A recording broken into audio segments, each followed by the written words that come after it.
My 5-year-old daughter was standing in the driveway holding her stuffed bear, while aftershock dust still hung in the air. My father looked at her, then looked at me, and said, "You can stay, but not her. There's no space." His wife's grandchildren had 3 rooms between them, including a game room. I didn't cry. I didn't argue. I just said, "Noted." 3 days later, my father opened his front door to a man in a suit holding a certified envelope, and his face lost every ounce of color. My name is Stella Prescott. I'm 34, an ER nurse, and a single mom. And this is the story of how I stopped begging my family for a place at their table and took back what was mine. If you're watching this, please subscribe and let me know where you're watching from. Now, let me take you back to a Tuesday in October, the day the ground shook, and everything I thought I knew about my family cracked wide open. There's a particular kind of tired that only ER nurses understand. It isn't just in your bones. It lives behind your eyes, in the space between your thoughts, in the way your hands still smell like nitrile gloves 2 showers later. That Tuesday morning, I came through the front door of our second-floor apartment on Maple Ridge Avenue at 7:15 a.m., 12 hours of chest compressions and IV lines still buzzing in my fingers, and the first thing I saw was Lily. She was sitting at the kitchen table in her unicorn pajamas, bare feet dangling off the chair, a blue crayon in her fist. Biscuit, her stuffed bear, loved bald along one ear, sat propped beside her cereal bowl like a tiny breakfast companion. She didn't look up right away. She was drawing. "Mama, look." She held up the paper. A rectangle with a triangle roof, 2 crooked windows, and a red door we didn't actually have. Above the roofline, she'd drawn 2 hearts, just floating there, like they were keeping the house from blowing away. "That's our house, Mama." I taped it to the fridge next to last week's butterfly. That fridge door was the only gallery that mattered. I made her a sandwich. Peanut butter, crust cut off, sliced into a butterfly shape because I'd done it once when she was 3, and now it was law. My eyes were closing on their own. But I sat with her, and we talked about the butterfly, and I plugged in the little star-shaped nightlight she couldn't sleep without, even during daytime naps. On the shelf by the hallway closet, there was a cardboard box with Mom's things written in my own handwriting from years ago. My mother's belongings, what little I'd kept. I hadn't opened it fully in years.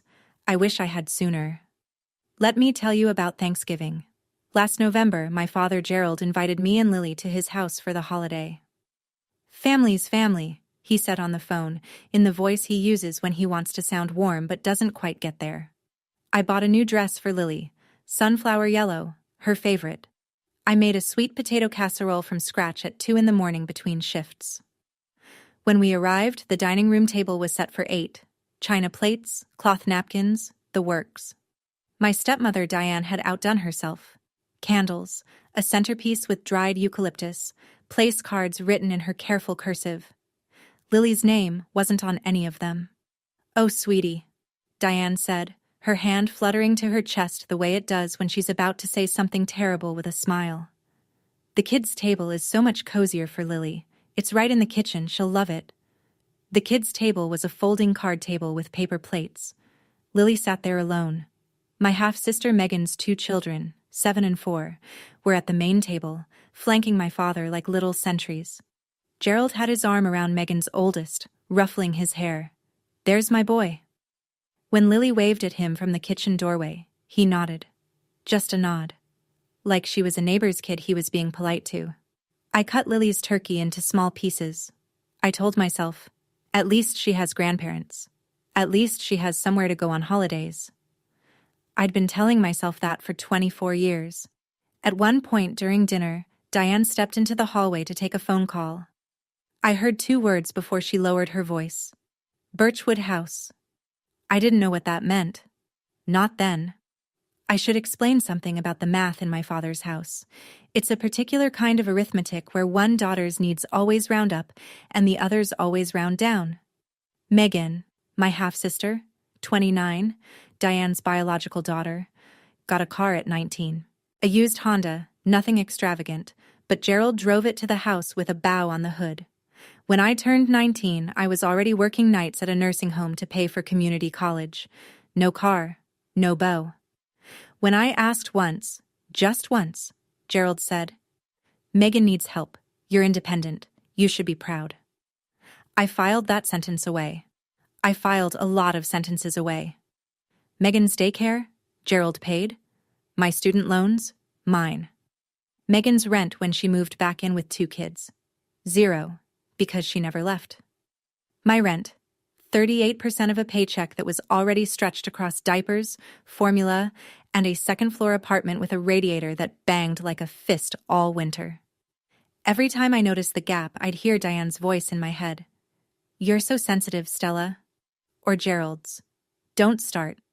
After enough years, I stopped starting, I stopped noticing, or I told myself I did. But Lily noticed things I tried not to. One Sunday, she came home from Gerald's house and showed me a drawing she'd made, our family. She'd drawn 6 people, me, her, Gerald, Diane, Megan, and Megan's kids. In the picture, everyone was holding hands in a line, except Lily. She'd drawn herself standing a little to the side, holding Biscuit. "Mama, how come I'm always the extra one?" She was 4 when she said that. I didn't know then that my independence wasn't something I'd chosen. It was something they'd stolen from me. Literally. The earthquake hit at 2:47 on a Tuesday afternoon. I had just picked Lily up from preschool. We were in the apartment. She was on the living room rug showing Biscuit a picture book when the floor moved. Not shook, moved. Like something massive had turned over beneath us. The bookshelf went first. It swayed once and then tipped forward, spilling paperbacks and picture frames across the carpet. Lily screamed. I grabbed her and pulled us both under the kitchen table, my body over hers, my hand pressing her head against my chest. I could feel her heart hammering through her shirt, fast, small, like a bird trapped in a paper bag. The shaking lasted 11 seconds. It felt like a year. Then the aftershock, 15 minutes later. Shorter, but enough to crack the load-bearing wall in the hallway from floor to ceiling. A chunk of ceiling plaster came down in the bathroom. Dust hung in the air like fog. The building groaned. By evening, the landlord arrived with a city inspector. Red tag. The building was structurally compromised, pending full inspection. Everyone out by tomorrow morning. I stood in the parking lot with Lily on my hip, watching our neighbors carry boxes to their cars. I called my renter's insurance from the hood of my Corolla. Coverage for damaged belongings? Yes. Temporary housing assistance? No. Not under my policy. The nearest motel was $89 a night. I had $1,100 in checking. That was rent money. That was all of it. Lily was quiet. She had Biscuit in a death grip, and her eyes were glassy, and she kept looking back at the building like she was waiting for it to fall. There was one number I hadn't dialed in months, my father's. I sat in my car in the parking lot and made the call. Gerald picked up on the 4th ring. I could hear a television in the background. Some game show, audience applause, Diane laughing at something.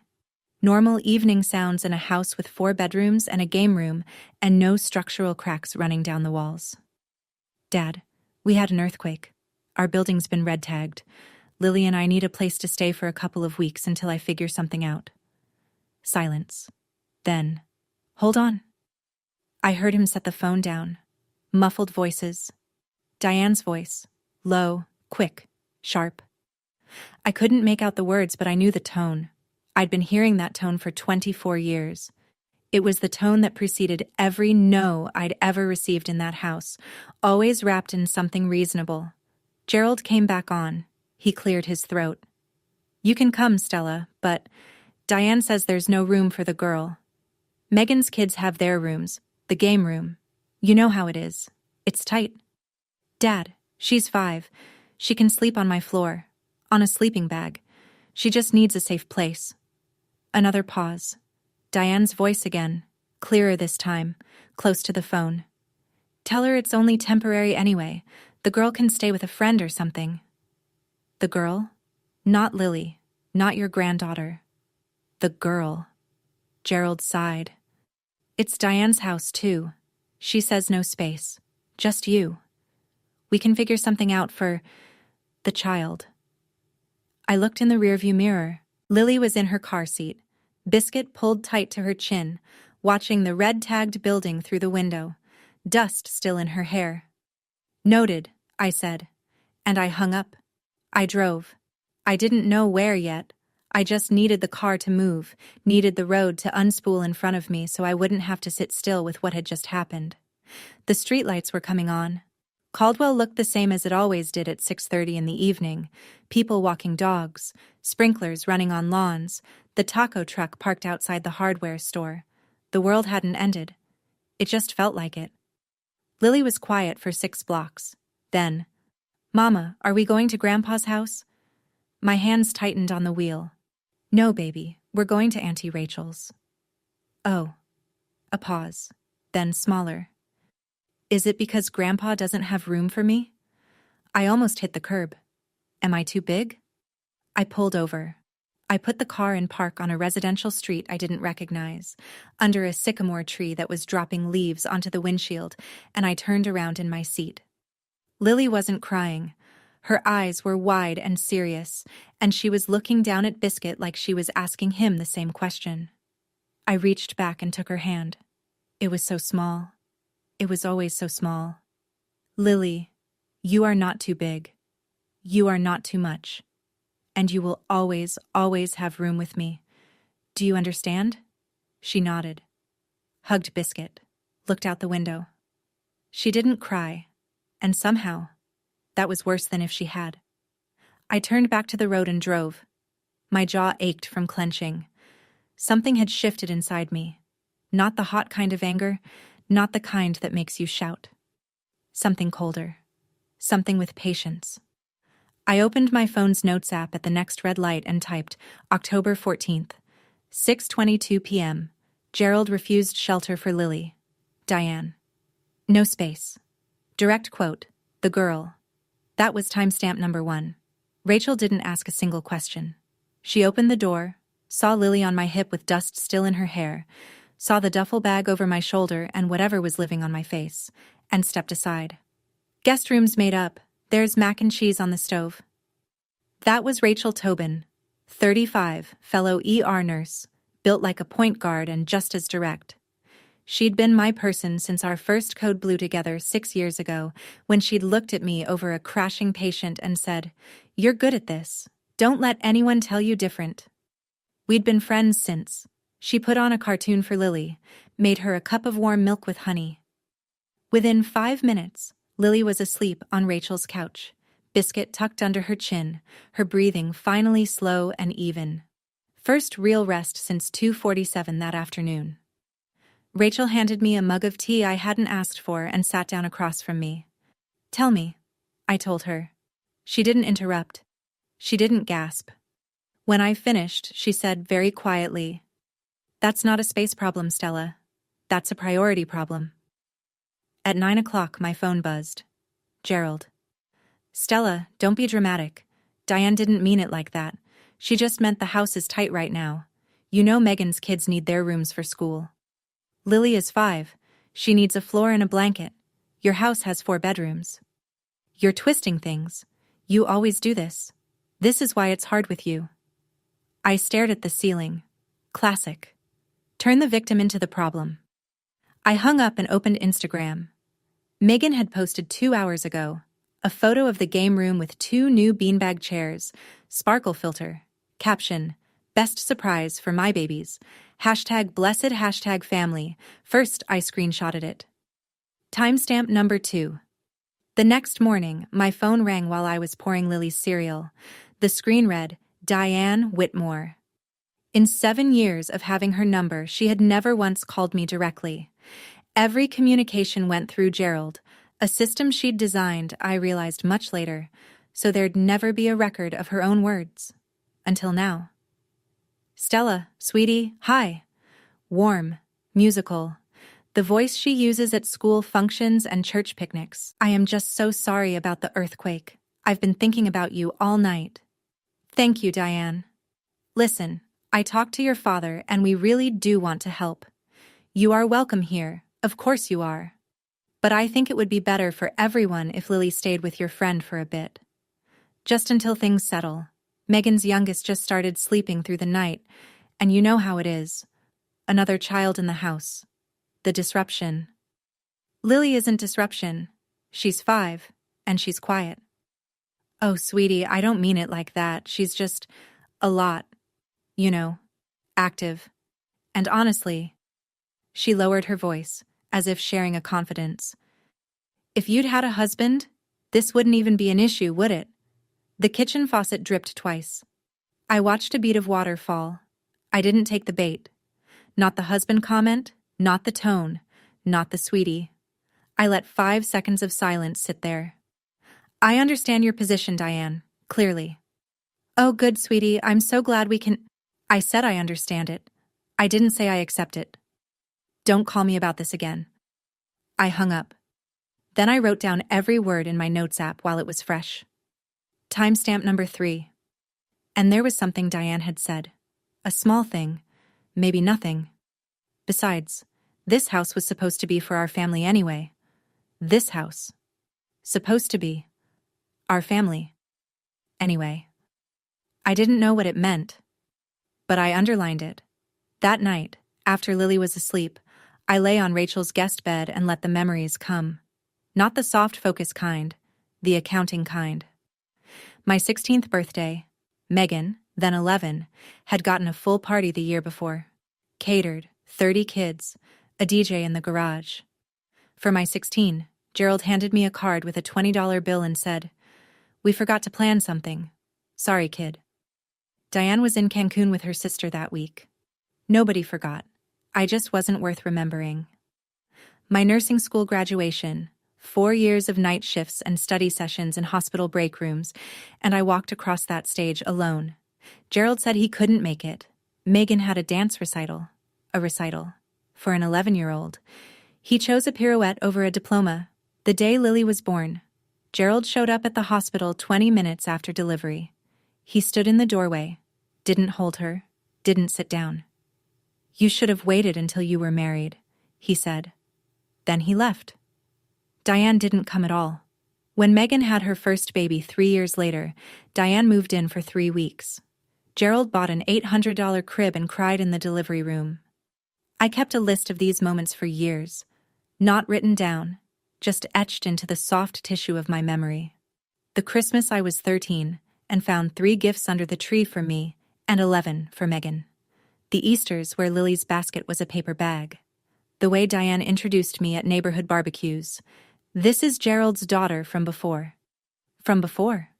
Like I was a rough draft. But the worst thing they ever did to me wasn't a forgotten birthday or a skipped graduation. It was the thing they took. The thing I didn't even know existed. Not yet. But that was about to change. For years, I carried this question like a stone in my pocket. Was I the difficult one? Was I too sensitive? Too needy? Too much? The way they always said? I rearranged myself so many times to fit into that family that I forgot what my original shape looked like. I wonder if you know that feeling. If you've ever shrunk yourself to keep the peace, and then one day looked in the mirror and couldn't find what was missing. Tell me in the comments, because I don't think I was the only one folding herself into smaller and smaller squares. I need to tell you about my grandmother. Her name was Edith Prescott, my mother's mother. After my mom died in a car accident when I was 8, Grandma Edith was the one who kept me breathing. Every other weekend, she'd pick me up in her green Buick and drive me to her little house on Birchwood Street. I remember the lavender bushes along the front walk, the way the kitchen always smelled like cornbread and coffee, the creak of the porch swing where she'd read to me until the fireflies came out. Then Gerald married Diane. I was 10. The visits got shorter, then less frequent. Then Gerald started saying things.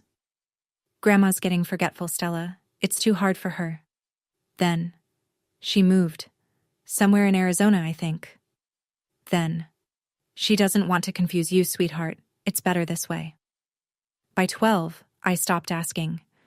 I believed him. I believed that the woman who used to braid my hair and sing me hymns in the kitchen had simply decided I wasn't worth the drive anymore.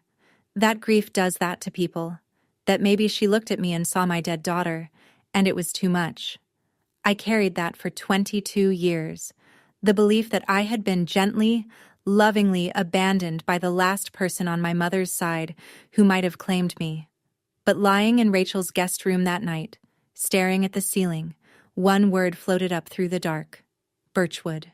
Diane had said the Birchwood house on the phone at Thanksgiving. My grandmother had lived on Birchwood Street. I sat up. My pulse was doing something it only does in the ER. That focused clinical acceleration that means something important is happening. I walked to the closet. The box marked Mom's Things was on top of the stack. I opened it. It was 2 a.m. Rachel's house was silent except for the hum of the refrigerator and the small ticking of a wall clock somewhere down the hall.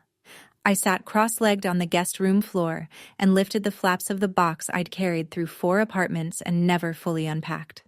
My mother's reading glasses, tortoiseshell, one arm bent, a scarf that still smelled faintly like her, or maybe I just needed it to. 3 birthday cards she'd written me before she died, tucked in a rubber band. A small gold locket with a photo of us, me at 5, her at 31, the same age I was when I had Lily. At the bottom, underneath a folded quilt, there was a large manila envelope. It was yellowed at the edges, postmarked 2003, and the return address read, Edith Prescott, 412 Birchwood Street, Caldwell, California, 93711. My hands were shaking when I opened it. Inside, a letter, handwritten on lavender stationery in my grandmother's careful script, and behind the letter, a stapled document, dense, legal, notarized. The letter read, My dearest Stella, your mama would want you to always have a home. I've set up a trust for you. The Prescott Family Trust. The house on Birchwood and $210,000 in savings. When you turn 25, it's all yours. I love you, baby girl. Don't let anyone tell you you're not wanted. Grandma Edith. The document was a copy of the trust deed, dated 2004. The Prescott Family Trust.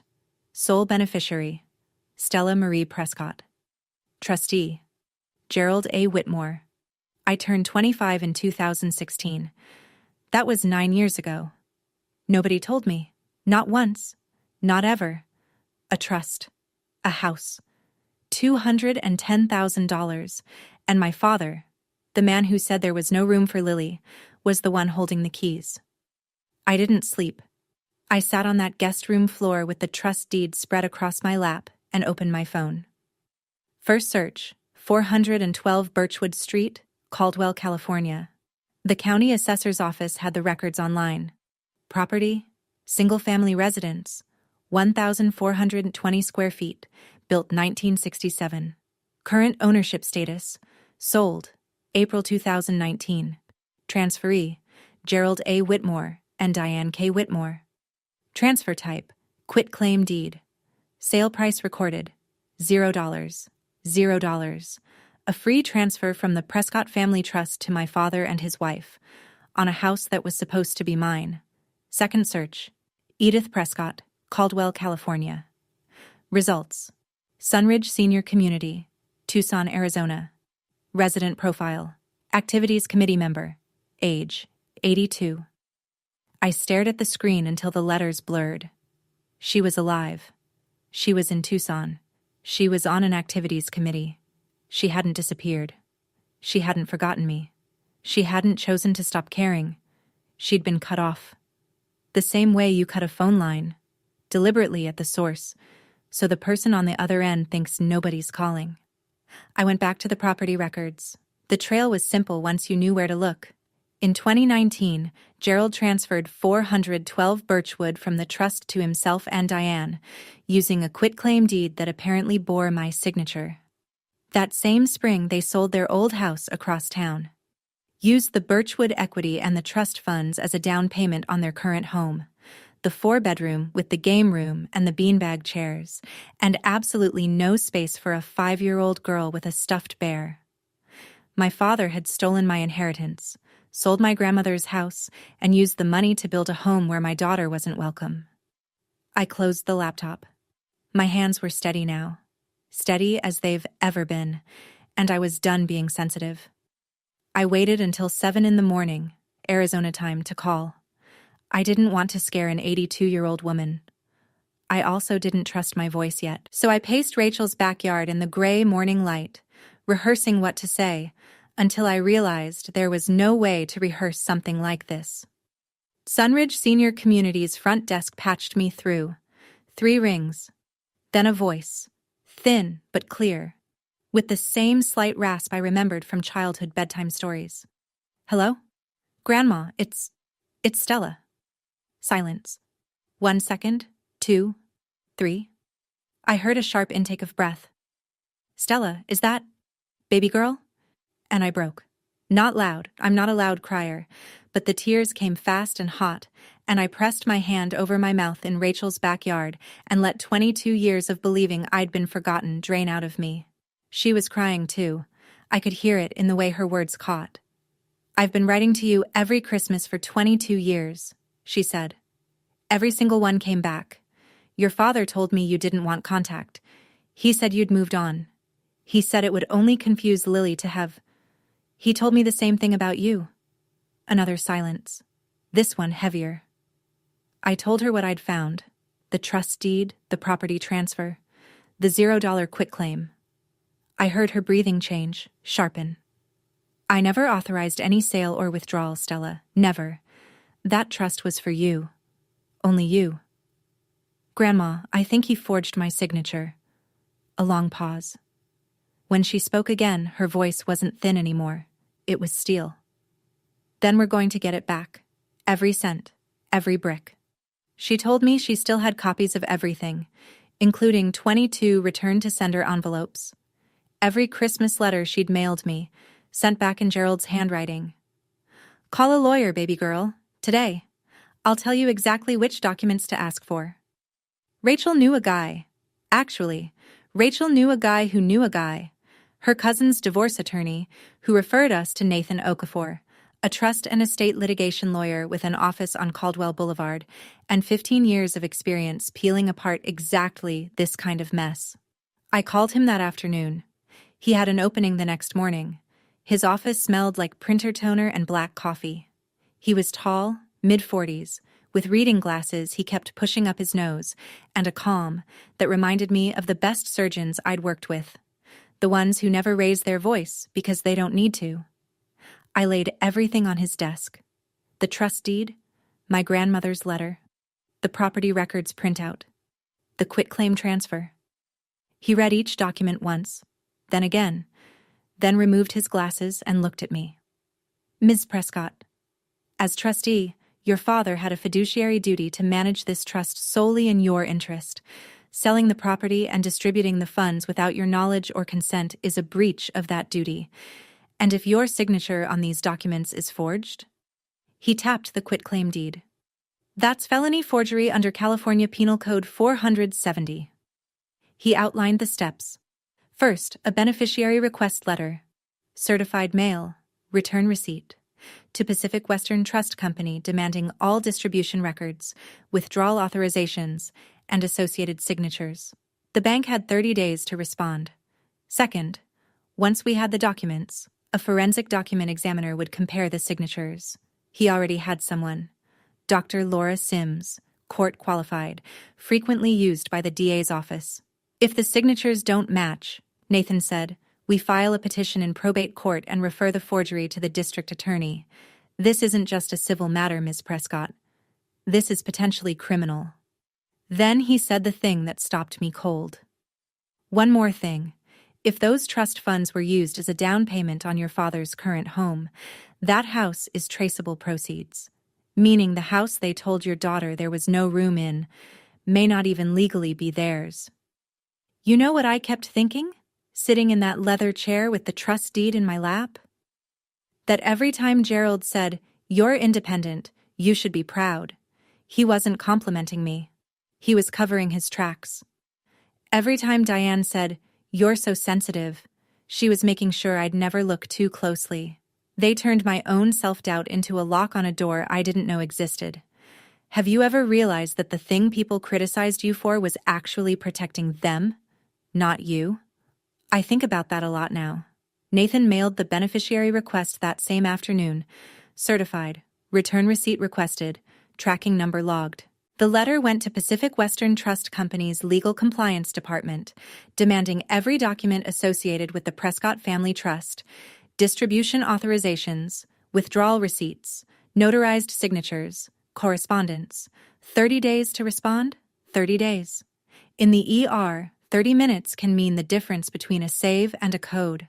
30 days felt like a geological age, but Nathan was clear. Don't tip them off. Don't confront your father. Don't mention the trust, Birchwood, or your grandmother.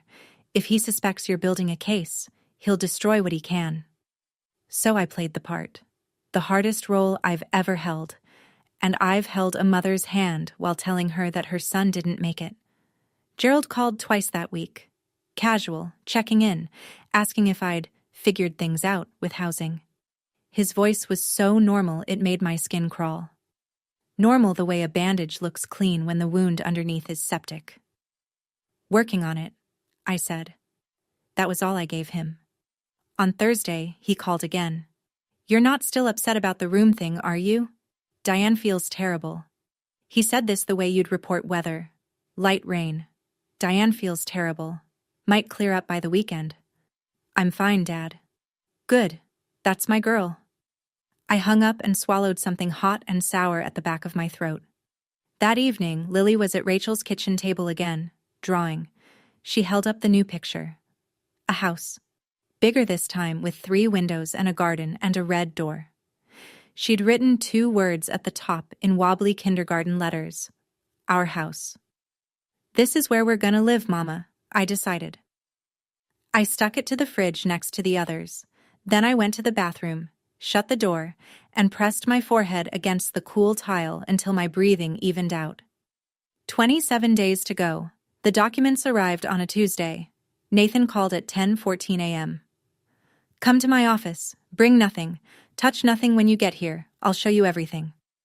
40 minutes later, I was sitting across from his desk, and he was laying out 3 documents side by side like a surgeon displaying x-rays. The first, Trust Distribution Authorization, dated March 14, 2019. A request to Pacific Western Trust Company to release $210,000 from the Prescott Family Trust to Gerald A. Whitmore. At the bottom, a signature, Stella M. Prescott. The second, Quitclaim Deed, dated April 2, 2019. Transfer of property at 412 Birchwood Street from the Prescott Family Trust to Gerald A. Whitmore and Diane K. Whitmore. Another signature, Stella M. Prescott. I leaned in close. The handwriting was careful. Someone had practiced, but the S was wrong. I've signed my name 10,000 times on patient charts, on medication orders, on insurance forms. My S starts with a sharp downstroke. This one curved. And my P in Prescott has a closed loop at the top. A habit from my mother's handwriting that I copied as a child. This P was open. It wasn't my signature. It wasn't close. Nathan slid a 3rd page across the desk. Dr. Laura Sims, Forensic Document Examiner, her preliminary analysis. I read the key line. Based on comparison with known exemplars, the questioned signatures exhibit significant divergence in letter formation, pen pressure, and baseline alignment. Preliminary conclusion: high probability the questioned signatures were not produced by the stated signatory. Final report in 10 days, Nathan said. But, Ms. Prescott, it's confirmed. He pointed to the notary stamp on the quitclaim deed. The name printed beneath it, Janet L. Fry. He'd already looked her up. Janet Fry was a friend of Diane's. They'd worked together at the school district for years. A notarized document signed by someone who wasn't there, stamped by the stepmother's friend. This wasn't carelessness. This was planned. 2 days after the documents arrived, Gerald invited me to dinner. Just me. No drama, no big deal. Diane's making pot roast. We just want to see you. Nathan said, Go. Observe. Say nothing of substance. California is a 2-party consent state, so no recording, but write down everything the moment you leave. I went. The house smelled like rosemary and onions. Diane greeted me at the door with a hug that lasted exactly 1 second too long, the kind designed to be witnessed. Megan was on the couch with her kids, who were running laps between the living room and the game room. The game room, with its beanbag chairs and wall-mounted TV, and enough square footage for a child-sized sleeping bag, if that child's name had been something other than Lily. Dinner was normal, excessively normal. Diane complimented my scrubs. Gerald asked about the hospital. Megan showed me photos of her kids' Halloween costumes on her phone. Everyone smiled. Nobody mentioned the earthquake. Nobody mentioned the fact that my daughter was sleeping at a friend's house because this family had turned her away. Then, between the pot roast and dessert, Gerald leaned back in his chair and said, casually, the way you'd ask someone to pass the salt, "Hey, by the way, you haven't been getting any weird mail, have you? Some trust company sent something to our address by mistake. Junk mail, probably." His eyes sharpened, just for a second, just enough for me to see. "Trust company," I said. "No. Why would they?" He relaxed, reached for his water glass. "No reason, just junk." Diane changed the subject to Megan's birthday party next weekend. I helped clear the plates. I said goodnight. I walked to my car. Then I opened my notes app. October 29th. 7:48 p.m. Gerald asked about trust company mail. Nervous. Diane redirected conversation immediately. He knew something was moving. He just didn't know how much. The smear campaign started on a Wednesday. I woke up to 11 text messages from relatives I hadn't spoken to in months. Aunt Carol, Gerald's sister. "Stella, I'm hearing some troubling things. Your father is heartbroken." Uncle Roy. "Family shouldn't sue family. Whatever this is, you need to drop it." A cousin I'd met twice. "Diane says you're going through something. We're praying for you. Praying for me." That's the phrase people use when they've decided you're the problem and they want you to know it without getting their hands dirty. I scrolled through the group chat Gerald's family used for holidays and birthdays.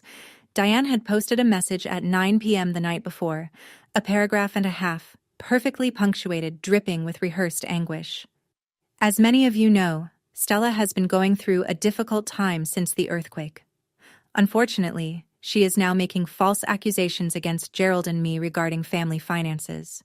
We are devastated. We have done nothing but love and support her for 24 years, and this is how she repays us. Please keep our family in your thoughts." 63 heart reactions, 22 comments. Not one person asked for my side. Then Gerald called. No more pot roast voice, cold. "I don't know what you're doing, Stella, but you need to stop.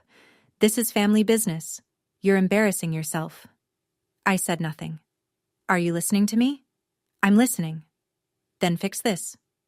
I hung up. Megan posted on Facebook that evening. Public.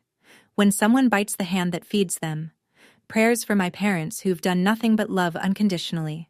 47 likes within the hour. I screenshotted everything. Every message, every comment, every timestamp. I forwarded them to Nathan in a single email with one line, "For the file." I didn't defend myself in the group chat. A defense implies there's a trial of opinion. I wasn't interested in opinions. I was interested in evidence. Nathan called that night. His voice had an edge I hadn't heard before. "Forensic report is in. It's confirmed. Signatures are forged. Are you ready to file?" I sat in Nathan's office at 8:30 the next morning and signed my name, my real name, the one nobody had to forge, on every document he put in front of me. The probate court petition was 32 pages. It read like a medical chart for a dying family, clinical, precise, and devastating. Breach of fiduciary duty by trustee Gerald A. Whitmore. Fraudulent transfer of trust real property at 412 Birchwood Street. Unauthorized distribution of $210,000 in trust funds. Demand for full restitution, plus accrued interest.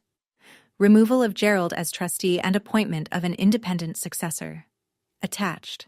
The trust deed, the forged distribution authorization, the forged quitclaim deed, Dr. Sims's forensic report, and 22 pages of property records. Separately, Nathan filed a criminal referral with the Caldwell County District Attorney's Office. Forgery under California Penal Code Section 470, notary fraud, and a flag for elder financial exploitation. Because Edith Prescott had been systematically cut off from her granddaughter while her trust assets were looted. And from Tucson, overnight, FedEx delivered the final piece. Grandma Edith's sworn declaration, notarized at Sunridge Senior Community, 6 pages of her clear, firm handwriting converted to typed text and signed with a hand that didn't shake. She stated she had established the trust, never authorized any distribution, never signed any transfer documents, and had been told by Gerald that Stella did not wish to have contact, a claim she now knew to be false, evidenced by 22 Christmas letters returned in Gerald's handwriting. Nathan filed everything with the court that afternoon. Then he prepared the certified demand letter, 14-day response deadline, addressed to Gerald and Diane Whitmore at their current residence. "Once this is served," Nathan said, "there's no taking it back." I looked at the stack of documents on his desk. 9 years of theft, 22 years of lies. One 5-year-old girl told there was no room for her. I wasn't the one who started this. I'm just the one finishing it. The certified demand letter was delivered on a Monday at 11:47 a.m. I know the exact time because USPS tracking updated on my phone while I was starting an IV on a 60-year-old man with chest pains. I glanced at the notification, delivered, signed by G. Whitmore, and went back to my patient. The ER doesn't pause for family implosions. Gerald called at 6:32 that evening. I was buckling Lily into her car seat outside Rachel's apartment. I answered on speaker by accident, then quickly took it off. His voice was different. Not the patriarch voice, not the pot roast voice. Something I'd never heard from him before, the voice of a man reading a document he can't make disappear. "Stella, what is this? What have you done?" "You have 14 days to respond through your attorney. I have nothing else to say to you." "This is insane. I'm your father. You can't—" Diane is hysterical. She's— In the background, Diane. Not the musical church picnic voice now. High, shredded, and beneath that, Megan crying. "That trust was family money, Stella. I managed it for everyone's benefit." I caught that. I managed it. Not I didn't do it. Not there's been a mistake. He managed it. Past tense. Admission wrapped in justification. "You managed it into your down payment. 14 days, Dad." I hung up. He called back. 4 times in 20 minutes. I let each one ring through to voicemail. I didn't listen to any of them. I saved them. Rachel was waiting at the door. She looked at my face and handed me a mug of chamomile without a word. "How do you feel?" I sat on her couch. Lily was inside, drawing at the table again. Another house. More windows this time. More hearts on the roof. Like I should have done this years ago. Diane did not go quietly. I didn't expect her to. Quiet isn't in the playbook of someone who's spent 24 years controlling a family's narrative with sweet smiles and strategic phone calls. The escalation came in 3 waves. Wave 1, the extended family. Diane called my mother's sister, Aunt June, who lived in Oregon and hadn't spoken to Gerald in years. Told her I was fabricating allegations about a trust that never existed, and that I was emotionally unstable since the earthquake. Aunt June, to her credit, called me and asked for my side. I told her to call Grandma Edith. Wave 2, social media. Diane posted a 12-paragraph essay on Facebook. Public. I won't quote the whole thing, but the opening line was, "For 24 years I have tried to love a child who was not my own, and today my heart is shattered." 214 reactions. Comments full of prayer hands and crying emojis. A woman I'd never met called me ungrateful in the thread. Wave 3, Gerald's email. It arrived at 11 p.m., sent from his personal account to mine. "If you don't drop this, I will make sure everyone knows what kind of mother you are, leaving your child with strangers after an earthquake instead of coming to family. Think about what you're teaching Lily. Leaving my child with strangers." He meant Rachel. The woman who opened her door without conditions while he put conditions on a 5-year-old. And he was threatening to use my motherhood against me, the same man who didn't hold Lily when she was born. I forwarded the email to Nathan with one line. Add this to the file. Nathan's response came in 4 minutes. Retaliation. Potential witness intimidation. I'm supplementing the petition. This helps us, not them. I turned off my phone. Lily was asleep, biscuit under her chin. I watched her breathe for a long time. Teaching Lily? I was teaching her that nobody gets to steal your future and call it love. Grandma Edith landed at Caldwell Regional Airport on a Friday afternoon, 3 weeks before the court hearing. Southwest Airlines, 1 carry-on, orthopedic shoes, and a spine made of rebar. I spotted her at baggage claim before she saw me. She was smaller than I remembered, her shoulders narrower, her hair white where it used to be silver, but she stood the way she always had. Straight-backed, chin up, like a woman who'd buried a daughter and survived it and wasn't about to be bent by anything less. When she saw me, she stopped walking. Her hand came up to her mouth. And then she opened her arms, and I walked into them. And for a few seconds I was 8 years old again, standing in a lavender-scented kitchen on Birchwood Street, and nobody had lied to me yet. We drove to Rachel's house. Lily was in the living room, wearing a tutu over her jeans, arranging biscuit on a pillow throne. She looked up when we walked in, at this small, white-haired woman she'd never seen before. Grandma Edith knelt down, slowly, one knee at a time. Hello, sweet girl. I'm your great-grandma Edith. I've been waiting a very long time to meet you. Lily studied her face with that 5-year-old seriousness that holds nothing back. Do you like butterflies? She asked. Mama cuts my sandwiches into butterflies. I love butterflies. Lily took her hand and led her to the kitchen table to see the drawings. Grandma Edith looked at each one as if they were hanging in a gallery. When she got to the one labeled Our House, she looked at me over Lily's head. Her eyes were wet. She nodded once. That night, after Lily was asleep, Grandma Edith placed a small cardboard box on Rachel's kitchen table. Inside, 22 envelopes. Each one addressed to me, each one stamped return to sender in handwriting I recognized immediately. Gerald's handwriting, 22 Christmases, every single one sent back. I kept writing, she said quietly, because I knew one day, one letter would find you. 22 letters. 22 Christmases. She never stopped. And I spent every single one of those years believing she'd forgotten me, because that's what Gerald told me, and I had no reason not to believe my own father. But here's what I can't stop thinking. How many people out there tried to love us, and someone made sure the message never arrived? Do you think there's someone who tried to reach you, and somebody stood in the way? Because I almost missed mine, by 22 years. Gerald's 14-day deadline expired on a Wednesday at 5 p.m. On day 10, his attorney, a man named Dennis Pratchett, who appeared to handle mostly traffic citations and small claims disputes, had sent a 2-page letter to Nathan requesting a 30-day extension and stating, in language that even I could tell was weak, that trust distributions were authorized by implied family consent and conducted in the best interest of all parties. No documentation attached, no signed authorization from me, no explanation of why implied family consent overrides a beneficiary's legal rights. Just words, and not enough of them.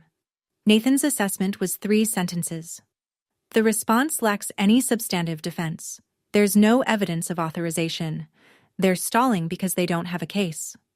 Day 14 came and went, with no settlement offer, no real counter-argument, no acknowledgement of the forged signatures, nothing.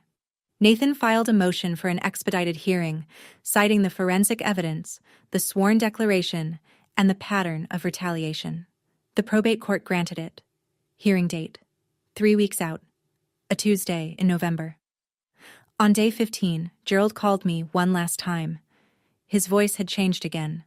Gone was the threat from the email. Gone was the patriarch bark. What was left sounded hollowed out. Stella, please, can we just talk? I'm your father. We can work this out. Don't humiliate me in court. I let the word land. Humiliate. As if humiliation was something being done to him, and not something he'd done to a 5-year-old standing in a driveway with a stuffed bear. You had 14 days to work this out, Dad. You chose not to. I'll see you at the hearing. I hung up. Nathan called 20 minutes later. One more thing. Megan's birthday party is this Saturday, and the process server confirmed. The hearing summons needs to be personally served on Gerald, at his residence, by a sheriff's deputy. Saturday. The birthday party. 30 guests. It's the only confirmed time he'll be home, Nathan said. The court requires personal service. I didn't plan it this way, but I didn't stop it either. I wasn't there. I want to be clear about that.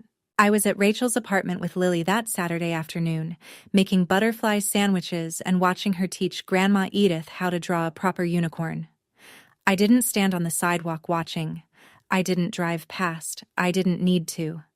Rachel's cousin knew someone who was at the party, and in a town like Caldwell, a sheriff's deputy pulling up to a birthday barbecue doesn't stay a secret for long. Here is what I was told. It was 2:15 p.m. The backyard was decorated with pink and gold balloons. 30 guests. Megan had just blown out her candles. Diane was carrying a sheet cake through the living room when the doorbell rang. Gerald answered it, still holding a paper plate, expecting a late arrival. A Caldwell County Sheriff's deputy stood on the porch. Tan uniform, clipboard. Gerald Whitmore? Yes. You've been served. He handed Gerald a large envelope. Gerald took it automatically, the way you take something from a stranger before your brain catches up. The deputy tipped his hat, turned, and walked back to his cruiser. Gerald stood in the doorway. Diane came up behind him, cake still in her hands. Who was that? Gerald. Gerald, what is... He opened the envelope. Probate court hearing summons. Full petition packet. Forensic report summary. And attached to the back, 6 pages in a clear, firm voice. Grandma Edith's sworn declaration. Diane saw the name. Edith Prescott. The cake plate tilted. She grabbed the doorframe. She's still... 30 people were watching. In the backyard, through the sliding glass door, over half-eaten slices of birthday cake. Nobody was singing anymore. Gerald looked up from the papers. According to Rachel's cousin, his face didn't show anger or surprise. It showed the expression of a man who has just realized that the ground beneath his house was never his to stand on. Probate court, Caldwell County. A Tuesday morning in November. Fluorescent lights. Wood grain laminate. The faint smell of floor polish and old paper. Not the kind of room you'd imagine for a reckoning. But then again, most reckonings don't look the way you expect. I sat at the petitioner's table beside Nathan. I wore my navy scrubs under a gray blazer because I'd come straight from a shift and because I wanted the judge to see exactly who I was, a woman who works for a living. Behind me, Grandma Edith sat in the first row, straight-backed, hands folded, 82 years old and radiating the kind of quiet authority that doesn't need volume. Across the aisle, Gerald in a rumpled suit, Dennis Pratchett flipping nervously through a folder that was visibly thinner than ours, and Diane in the row behind them. No smile today, no sweetie, no pastel cardigan. She looked gray. Nathan presented the case in under 20 minutes. Trust deed, 2004. Sole beneficiary, Stella Marie Prescott. Trustee, Gerald Whitmore. Trust distribution authorization, March 2019. Forged. Quitclaim deed, April 2019. Forged. Dr. Sims's forensic report. Signatures do not match known exemplars. Notary Janet Fry, Diane's colleague, notarized without the signatory present. Criminal referral filed. Then Grandma Edith took the stand. She didn't tremble. She didn't ramble. She spoke the way she'd always spoken to me, clearly, gently, and with absolutely no room for misunderstanding. I established the Prescott Family Trust in 2004 for one person, my granddaughter Stella. I never authorized any withdrawal. I never signed any transfer. I was told my granddaughter didn't want me in her life. I have 22 letters, returned in my son-in-law's handwriting, that prove otherwise. Dennis Pratchett attempted to argue implied family authorization. The judge cut him off mid-sentence. Fiduciary duty is not subject to implied consent, counselor. The trustee's obligations are explicit and documented. The judge looked at Gerald the way I've seen doctors look at patients who waited too long. Not angry. Just certain of the diagnosis. The judge issued the ruling from the bench that same afternoon. Expedited, he said, because the evidence left no ambiguity. I sat still and listened to a man in a black robe dismantle the architecture of a lie that had taken my father 22 years to build. First, Gerald A. Whitmore was immediately removed as trustee of the Prescott Family Trust. The court appointed an independent fiduciary, a licensed professional trustee with no connection to either party. Second, restitution. Gerald and Diane Whitmore were ordered to repay $210,000 in misappropriated trust principal, plus $38,000 in accrued interest, for a total of $248,000. Payment due within 90 days. Failure to comply would result in a court-ordered lien on their real property, meaning their house. Third, the 2019 quitclaim deed transferring 412 Birchwood Street was declared void. Since the property had already been sold and the proceeds used as a down payment on the Whitmore's current residence, equity tracing applied. In plain terms, if they couldn't produce $248,000 in 90 days, they'd have to sell the house or face forced sale through the lien. Fourth, the criminal referral to the district attorney was sustained. Gerald faced felony forgery charges under California Penal Code 470. Janet Fry, the notary, had already been summoned separately. Her notary commission revoked, a misdemeanor charge pending. Gerald didn't move when the judge finished. He sat in his chair with his hands flat on the table like a man trying to keep the room from spinning. Diane made a sound behind him. Not a word, just a sound, like air leaving a tire. Outside the courtroom, Grandma Edith took my hand. Her grip was small and firm and warm. Your mama would be proud, baby girl. $248,000. Not revenge, restitution. There's a difference. Revenge is about making someone hurt. Restitution is about getting back what's yours. 1 week after the ruling, Gerald called. I almost didn't answer. But something in me, the last remaining thread of the girl who used to ride in Grandma Edith's green Buick, picked up. He didn't sound like my father. He sounded like a man who'd been sitting in the same chair for 7 days, going over the math and watching it come out wrong every time. Stella, we have to sell the house. I said nothing. She's not coping. She won't eat. Megan's looking for apartments, but she's never paid rent in her life, and she doesn't... His voice cracked. She doesn't know how. I waited. Can you talk to the judge? Reduce the amount? For the kids' sake? Megan's kids? They're just children. They didn't... You told me there was no space for my child. I said it evenly, the way I deliver news in the ER. Clear, calm, no editorializing. In a house you bought with money meant for her. You forged my name. You lied to my grandmother for 22 years. You cut me off from the only person on my mother's side who wanted me, and now you're asking me to fix this for you. Silence. Long, heavy with the sound of someone who has run out of narrative. I won't make your life harder than the court already has, Dad. But I won't make it easier either. The trust will be repaid. That's not negotiable. One more beat of silence. Then, goodbye, Dad. I set the phone on the kitchen counter. I didn't slam it. I didn't cry. I just set it down the way you set down something you've been carrying too long and finally realize you're allowed to put down. That evening, Diane's Facebook went dark. Every post deleted. Megan's family dinner photos gone. The group chat that had buzzed with prayer hands and accusations fell silent, one by one, like lights going off in a house nobody could afford anymore. I didn't watch. I didn't check. I was done looking in that direction. 4 months later, the trust was repaid in full. Every dollar, every cent of interest. Gerald and Diane sold the house in 63 days, at a loss. I didn't ask where they went. I didn't need to know. With the trust restored and an independent trustee managing it properly for the first time, I put a down payment on a 2-bedroom cottage on Maplewood Lane, half a mile from the hospital, 3 blocks from Lily's new school. It had a small yard, a kitchen with actual counter space, and a front door that I painted red on the first Saturday we moved in.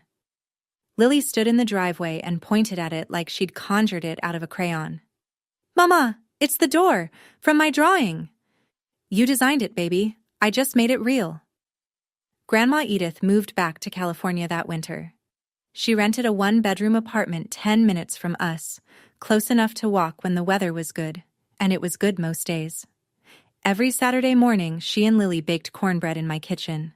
The house smelled like butter and warmth, and Lily learned to crack eggs without getting shell in the batter, and Grandma Edith hummed the same hymns she used to sing to me on Birchwood Street. We planted lavender along the front walk. Lily watered it every evening with a pink watering can, Biscuit wedged under her arm, talking to each plant like it was a friend she was catching up with. I started seeing a therapist. Not because I was broken, but because 22 years of carrying someone else's lies had left grooves in the way I thought about myself, and I wanted to smooth them out. I wanted to be the kind of steady that was real, not performed. In Lily's room, taped to the wall above her bed, was the original drawing. Our house, red door, 2 hearts on the roof. Next to it, a new one. Our real house, same red door. But now there were 3 people in front of it, me, Lily, and a small white-haired figure labeled in careful kindergarten letters, Great Grandma. The star nightlight still glowed by her pillow. Biscuit still sat on the bed. Some things you don't outgrow. You just finally give them the right home. I'm sitting on my front porch as I tell you this. It's a Sunday morning. The coffee's hot, the lavender's blooming, and through the kitchen window I can hear Lily giggling at something Grandma Edith said over cornbread batter. The kind of sound that fills a house the way sunlight fills a room, without trying, without asking permission, just because it belongs there. My father's criminal case is still making its way through the system. I don't follow it closely. Nathan sends updates when there's something I need to know. The forgery charge stands. Janet Fry's notary commission is permanently revoked. These are consequences, not punishments I designed. They're the natural weight of choices Gerald and Diane made long before I ever opened that box. Some of the relatives who sent me those prayer hands texts have reached out since. A few apologized. Most haven't. I'm okay with that. I didn't do this for their approval. I did it because my daughter asked me if she was too big, and the answer to that question couldn't stay inside a notes app forever. Gerald hasn't called again. Neither has Diane. Neither has Megan. The silence where their voices used to be doesn't feel empty. It feels like a room that's been cleared of furniture that was never mine, and now there's space to breathe. Lily asked me last week why our front door is red. I told her because she drew it that way, a long time ago, in a house that wasn't ours yet. She nodded like this made perfect sense. I knew it would come true, she said. 5-year-olds understand faith better than most adults. I didn't do this for revenge. I did it because my daughter deserved to know that when someone tells you there's no space for you, the answer isn't to make yourself smaller. It's to find out who's been taking up your space all along. And if you're out there, if your family ever made you feel like you were too much, you weren't. You were just in a house that was too small for the truth. I used to be afraid of silence in our apartment. Now, the silence in our house sounds different. It sounds like peace. It sounds like enough. That's my story. Thank you for staying with me until the very end. It means more than you know. If any part of this reached you, if you've ever had to build your own table because the one you were born into didn't have room for you, leave a comment. Tell me your story. I read every single one, and you are not alone in this. If you want to hear another story about a mother who refused to stay silent, check the link in the description. Subscribe if you haven't, and I'll see you in the next one. Take care of yourselves and the people who actually deserve a seat at your table.